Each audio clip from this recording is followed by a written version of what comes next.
Let's slide. How you doing? Yeah, what's going on, boss? So what's this feel like getting ready for? Well, I mean, it feels like we have a game this week. It feels like, although we know that we're in the playoffs, we still have to keep our focus lasered in on the Bengals and all of that, their game plan is going to do for us. And they have a few changes from the last time we saw them, and we have a few changes. So we're just trying to make sure that we're locked in. Even for the players, that maybe, have a little bit less playing time, we're still trying to stay locked in to prepare ourselves properly to get in that rhythm for the playoffs. The adage for contenders is you want to be playing your best football in late December, going into January. Excuse me. Do you feel like right now that you guys are where you feel you need to be, and do you feel like you've been playing your best football? I wouldn't say, the best football that we can play. I'm sure that the scores will be looking a lot different if we're playing, the best football we can play, at least speaking for the defense. But we are playing at a level that allows us to get a win. And I think that that's what's important at the time, is just to make sure that we come out with the win, make sure that we execute. And that's what we're trying to do here, Sunday with the Bengals. So are you expecting to rest at least to some degree, whether or not it's all game or part of the game? Yeah, I'm not really sure what the coach is going to do, but I know I'll probably hear some words soon. Are you a believer in momentum? There's one school of thought is if guys rest going into the playoffs, that kind of takes away momentum that gets built up and things like that. Are you a believer that game to game momentum builds and carries over?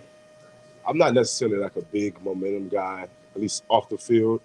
I would much rather rely on like discipline. I would much rather rely upon the process in which we've put in place since season. I think that that's what we're really going to rely on, is that culture that we've built and the mindset to always finish out strong.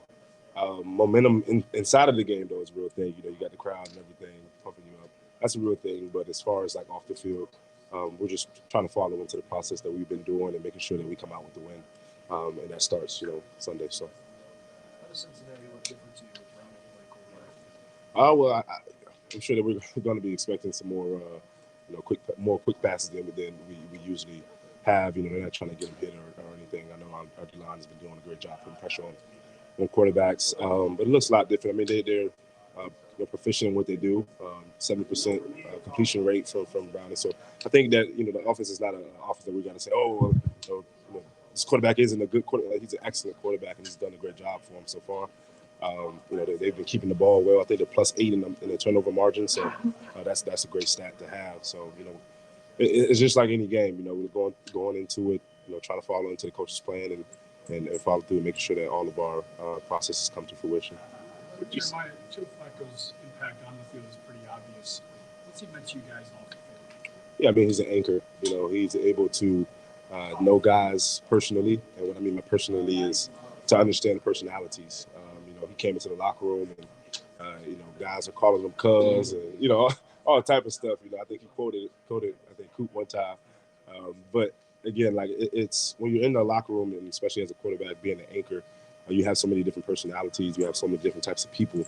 I think that's he does a great job of that. And he's been in the league for a long time, so I think he understands that to a high degree. What have you seen out of Fred like the last month, especially? New? Yeah, New. I mean, New has been improving, since he's got here. He's a big energy guy. You'll see on the field, like he's always, the guy, along with, a couple other guys, but he's like the guy that's always kind of doing the celebrations, running over. You'll see him. He may be down the field, but, we get a sack and he'll be the first guy down there to celebrate. So he's a big energy guy. He's been doing very well with, his defense, making sure he get a lot of PDs, and he's just been a playmaker as always. So. Do you feel like you've had a Pro Bowl season? Well, I wouldn't necessarily say, a Pro Bowl season in the sense of, my own standard, right? I think the player standard is always higher than, what other people may think, right? But for me, I would have wanted to, have some more teams. I would have wanted to have some more interceptions, more fumbles, right? More tackles. But again, that's the process, though. That's that's the process that we have to go through to be able to become the player that we want for ourselves, right? But yeah. Did you watch football over the weekend? Did you watch the Ravens guys? I actually didn't watch much of it. I was trying to kind of take my mind away a little bit from football. I'll probably get back in there and watch a little bit more. But for me, I was trying to like lay back a little bit, make sure I take care of my body. Traveling a little bit, seeing family. So you're not the point of looking at scores and. Oh no, I definitely was looking at the scores for sure. I wasn't watching physically the game, but I did have my my little ESPN alerts or whatever. So the fact that the Ravens are the number 1 seed, they're in your division, you beat them. That's the pathway to the Super Bowl. How do you feel about it? Oh well, again, like we're focused on the Bengals right now. I think as we go on week by week, we'll make sure to emphasize each team that's coming up. The Ravens are a great team. They've done a great job this year in executing, and when we see them, we see them. Has the game slowed down for this year? It just seems like you're playing really fast, and the lights are really kind of come on more so than ever. Is it? I think y'all love this question right here. I probably got asked that question right there. I probably got asked that question more than anything. I think Taki has done a great job in executing. But no, I think for me, the more time that you get in doing something, the more experience you get in doing something, you become something gets better, right? Something may get worse, but also something gets better. And I think for me, I've been around Coach Tarver enough, been around the players enough to be able to kind of adjust and adapt to the system into which we play, how we feel each other, no homo pause. But yeah, I think that for me, I think it's the more time, the more comfortability, and the more intensity that you put into the time you get, the better results you get. So. Sometimes it can be scheme too. You know what I mean? Like Jim Schwartz could have put you in amazing positions of strength, and maybe that has a lot to do with it too. I mean, do you think it's a combo of both of those? Yeah, I mean, it's a combo of everybody in the organization, from the people that help us out with the laundry to the people that's in the front office. I think all of our success has to do with the organization in totality. It's not just Jim Schwartz, although he's the mastermind, right? It's not just Myles Garrett, although he's the mastermind, right? I think it's a combination of a lot of small pieces that we may not even see. As the injuries started to pile up this year, when did you kind of feel like, yeah, we're still good enough, we still have what it takes to overcome all of it? Yeah, I don't think it was a point for me. I was like, oh, we're still good enough. I think for us, it was just like, hey, we've set in place a platform. We set in place a culture, a standard to which anyone who is inside of this this framework has to keep that 111, as we talk about all the time. And I think for us, at least for the players, we're not like, okay, we prefer this guy over this guy or this guy over another. I think for us, it's like, are you keeping a standard? Are you doing the little things that will allow us to continue to propel ourselves forward to, give this city what it's been asking for years, right? Is it surprising at all that you guys have been able to overcome all the adversity? Yeah, I don't think anything is surprising when you put the work in.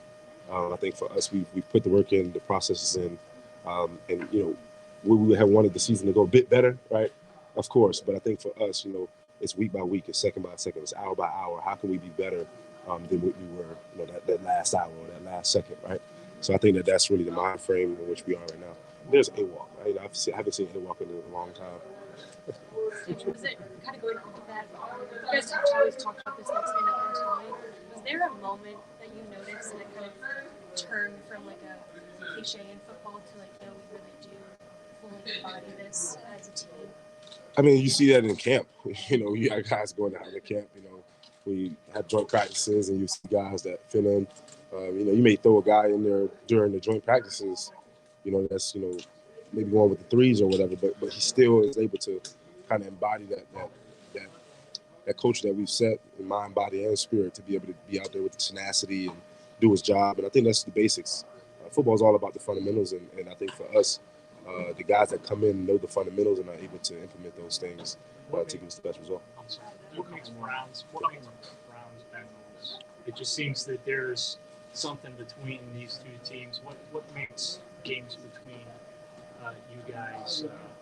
I guess unique is the word, intense. Yeah. However you want to put it, it seems to be a little nice rivalry.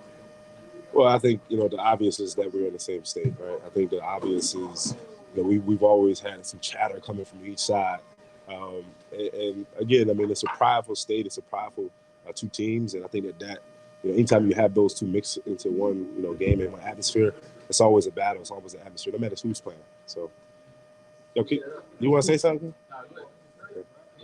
Okay. Oh, I don't even know when she brought it. She probably brought it. I got it. JOK, that hit that you had against Brees Hall on that screen pass, you pretty audible. How much does that get you fired up as a linebacker to make a hit like that? I mean, it gets me fired up, but like at the end of the day, I turn around, I'm like, what did the D-line do that allowed me to get to that play faster?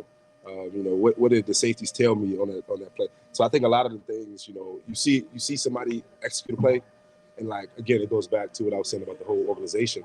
There's a lot of stuff that led up to that play, whether it's, you know, the video guys putting up cut-ups on all screens, right? Like those are some of the things that really lead up to plays like that. You know, I'm thankful for it.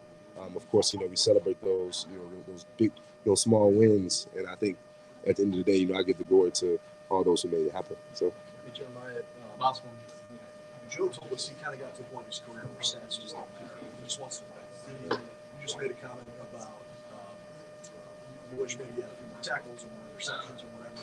How much do statistics validate how you feel about the way you play? Yeah, that's a good point. I think I mean, Joe, Super Bowl guy, you know, like I think there is a point where, you know, you get in the game and you're not necessarily worried so much. And I don't think me personally, I'm not worried too much about the statistics either. I think for me, it's more of like the production tells me, okay, I may have, you know, could have done this better. I could have done, you know, been in this spot. Could have broken faster on a ball that was tipped, right? So those are kind of like what the statistics do for us. I think that they have a saying in business that, you know, statistics are king, analytics are king. So I think at the end of the day, like you want to use the analytics and the statistics to be able to propel you forward, but also it's the intricate parts of, you know, like Joe was talking about, the intricate parts of just making sure that, you know, he's winning, making sure that his body stays healthy, those things. So, Thanks, everyone. yeah.